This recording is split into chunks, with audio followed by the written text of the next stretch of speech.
This is a good list that I've put together, inspired by a couple of others and my own contribution, and I'd like to share this list with you.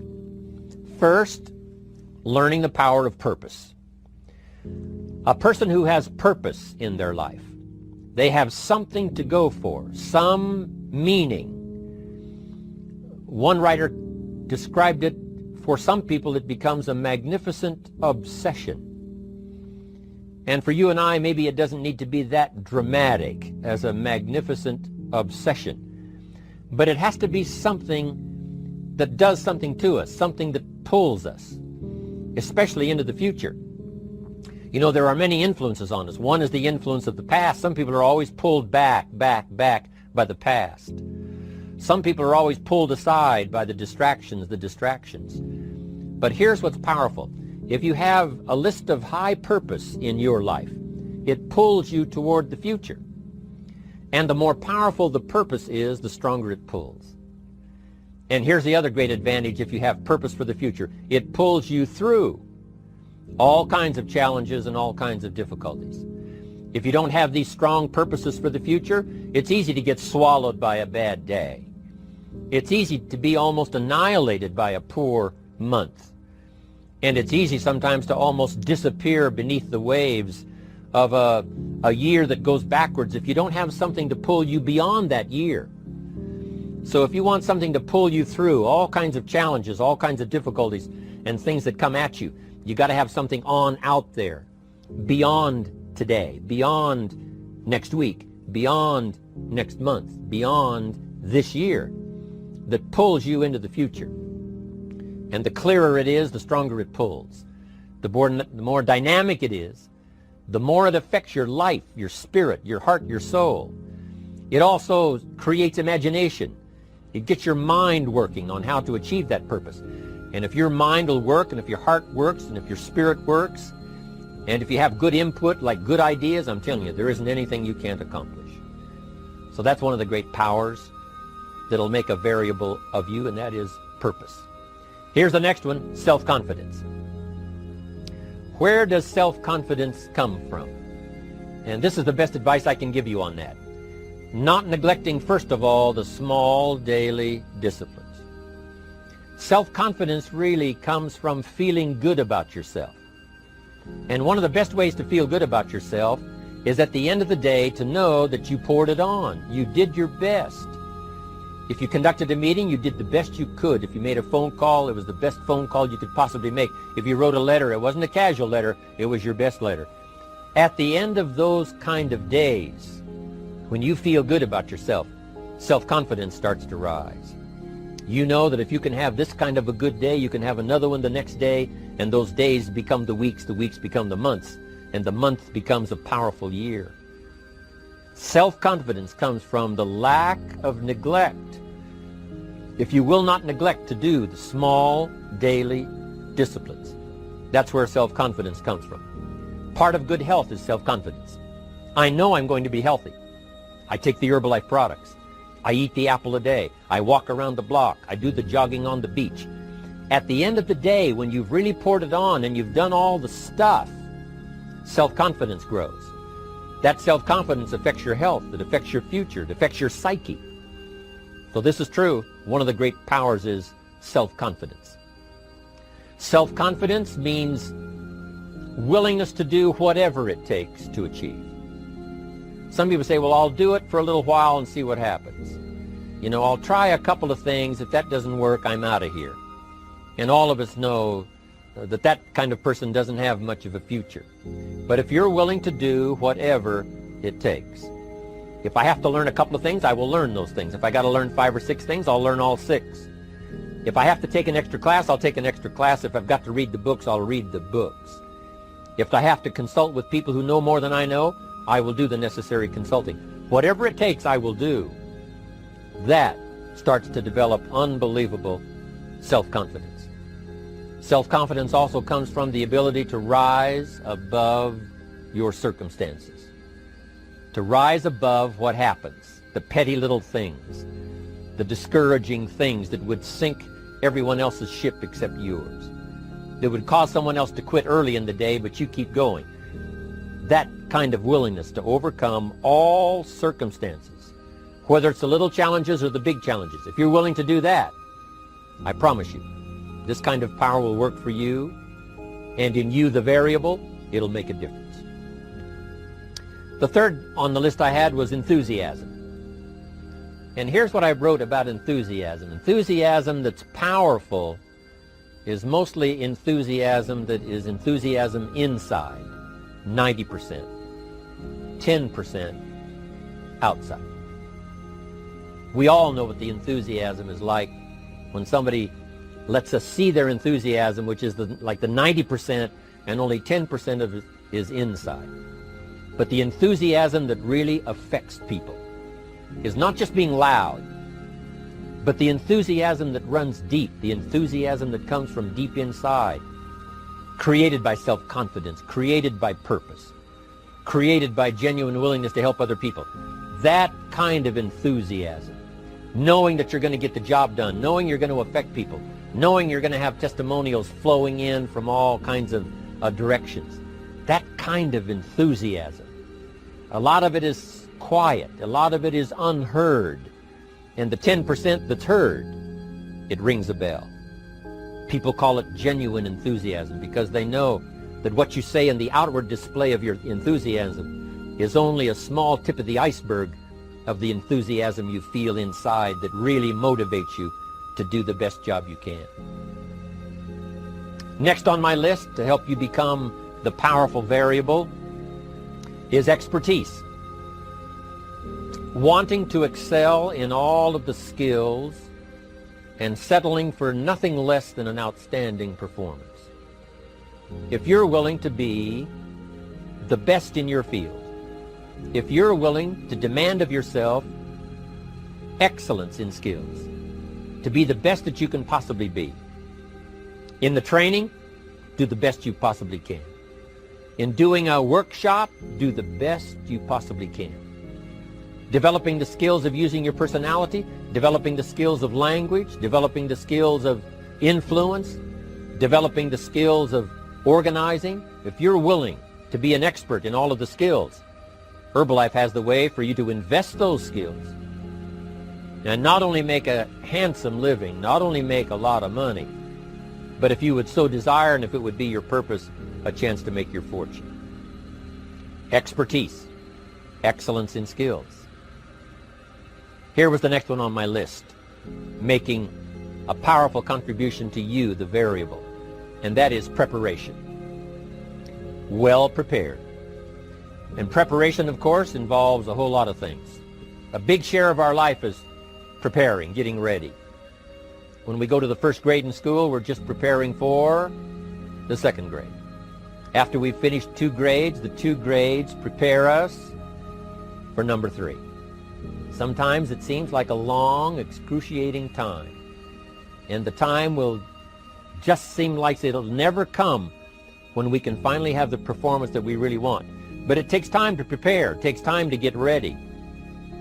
And the decisions you make in the preparation time, those are the decisions that last for a lifetime. Preparing to have a good day. It's that preparing, maybe the night before, maybe the couple of days before the day that you're going to put everything together. The preparation for a meeting means that you've taken it serious. The preparation for doing a workshop means you're serious about the workshop. You want to make the best contribution. That kind of preparation is important.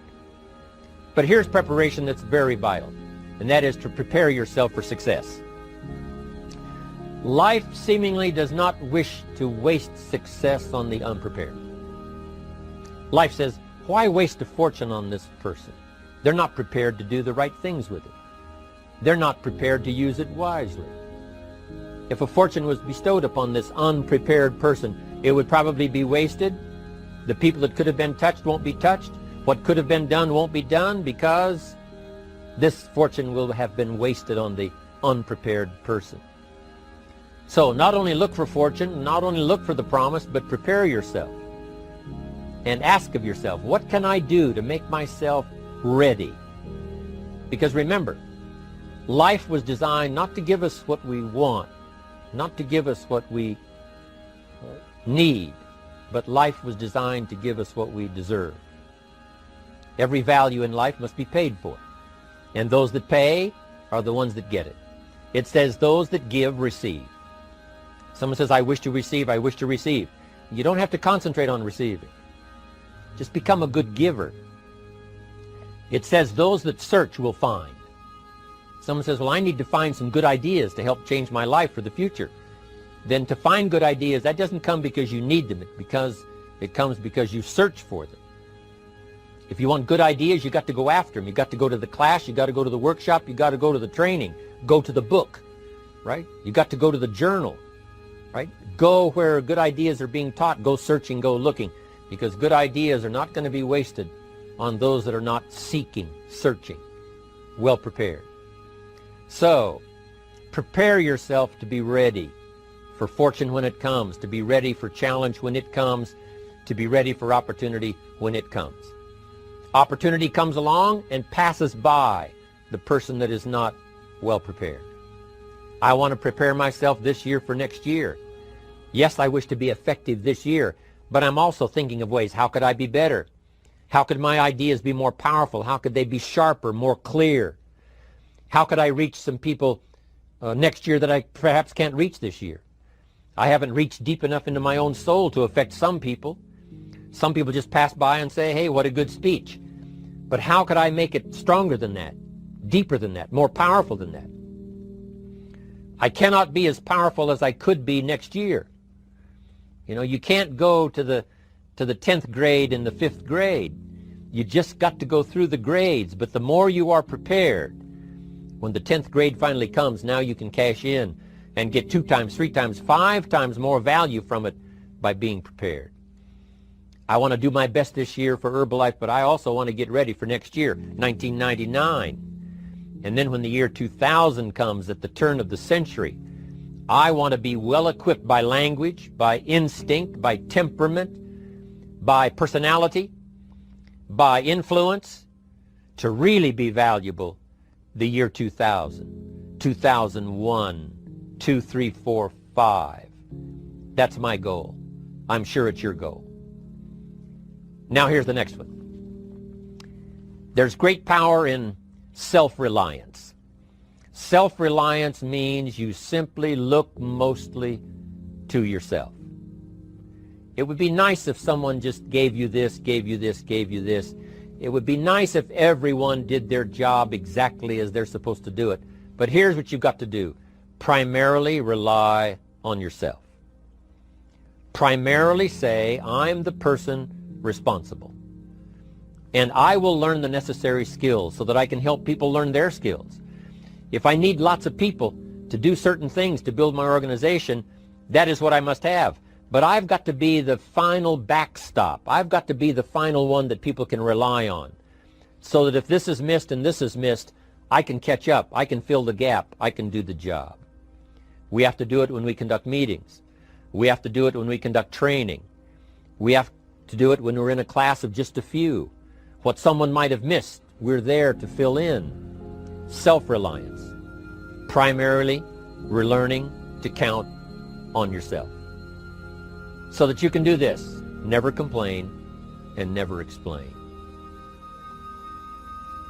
Here's the next key power, and that's image. There's many parts to image. The image that others see you as, the image you have with other people. And it's very important how other people see you.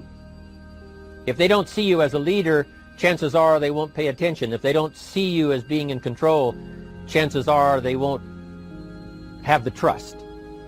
If they don't see you as knowing where you're going, what you want to accomplish, they probably won't follow. But if people can see you, if you have the image of someone that's in charge, in control of your life, your future, your destiny, in control of the situation, if they see that, that kind of image is powerful. It helps to win the day. It attracts other people. People want to be around people that are in control, that are powerful, but they know how to use their power, influential, but they know how to use their influence. That kind of image is important. But here's a very important image, and that is your image of your self. The way you dress, the way you talk, the way you think, your capacity for learning, all of that is an important image that you have of yourself. The image that you have that if it needs to be learned, you could learn it. If there's a book that needs to be mastered, you could master it. If there's a skill that needs to be learned, why couldn't you get busy now and learn that skill? That kind of self-image, that I am continually trying my best to be the best I can. Because one of the most important places you have to look is into the future, yes. You got to look into the past, yes. You've got to look around, yes.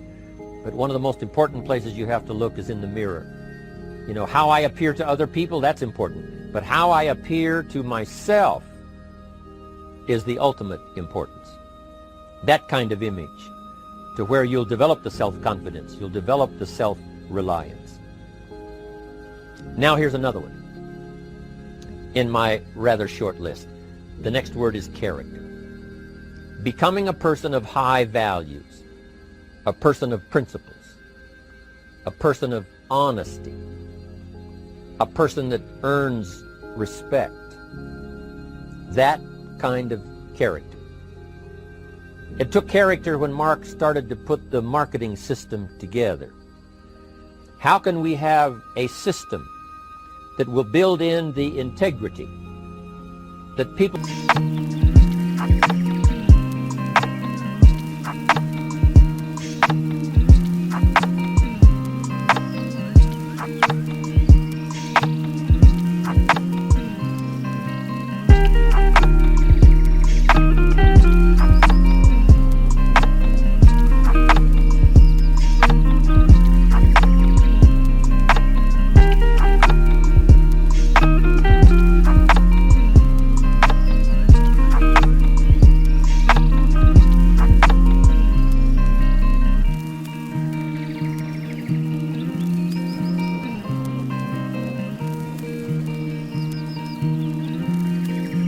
will know that if this happens, then this will happen. And if this goes wrong, here's the way to fix it.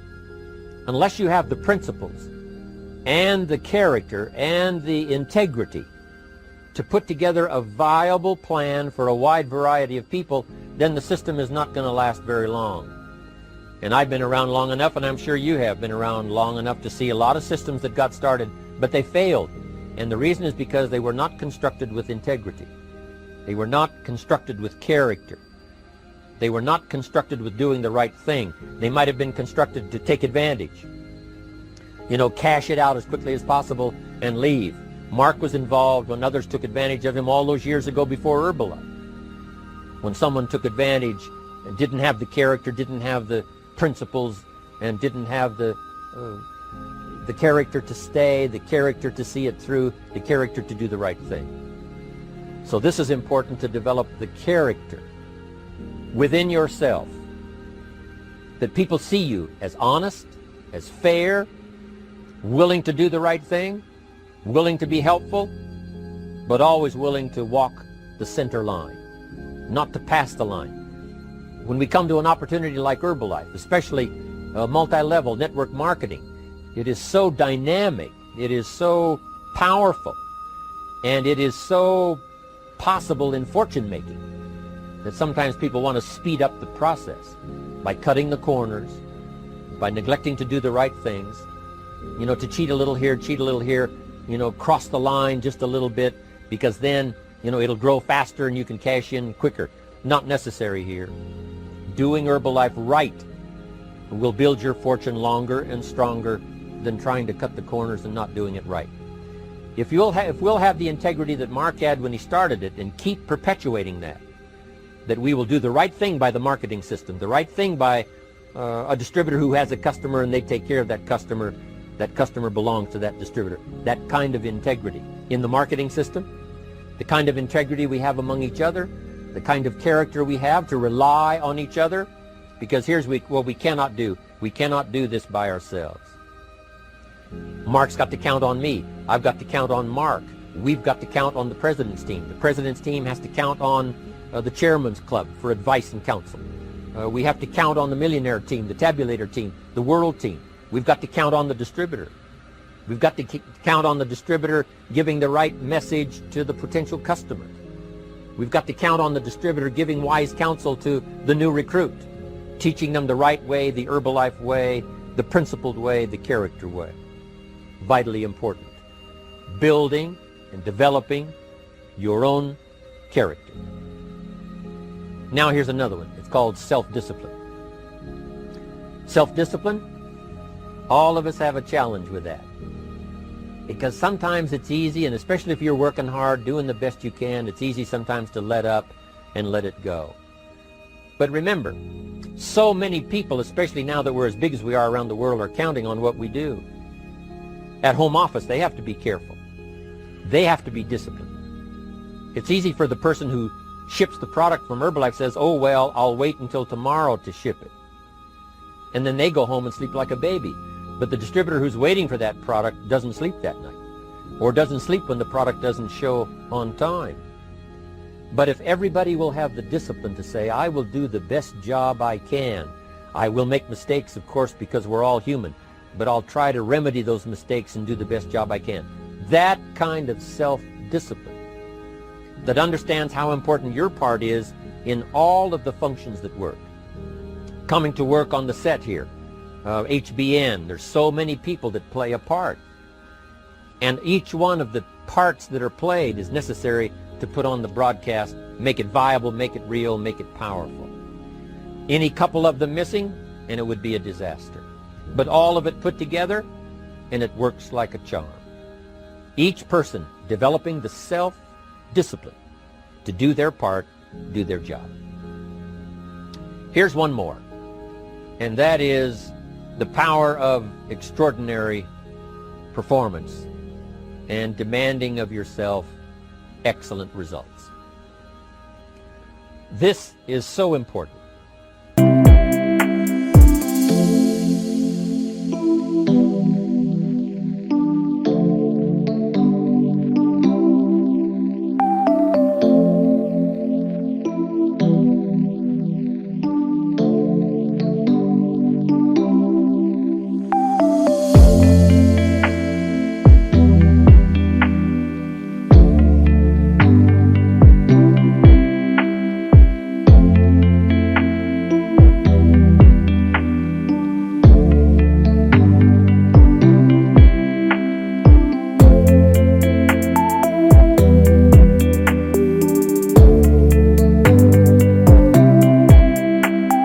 If you want to live extraordinary, you must do extraordinary.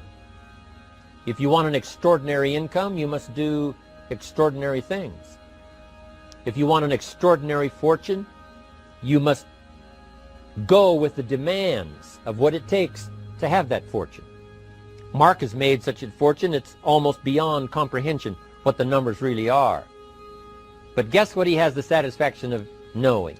He earned it all. If he'd have been lax in the performance, Herbalife would not be here these 18 years later. Herbalife would have been a footnote in multi-level history. But because he performed year after year, the 3rd year and the 5th year, and the 7th year and the 10th year, and the 12th year and the 15th year, and now performing well in the 18th year, I'm telling you, that's what makes it such a viable fortune for Mark personally, of course, because he did the job. If we would ask of ourselves that kind of performance, and you've got to ask it of yourself. You know, I can't ask it of you. I would try to inspire you. I would try my best to share with you what it might taste like, what it's like to finally make your fortune. It happened for me. But here's what you must do. You must demand it of yourself.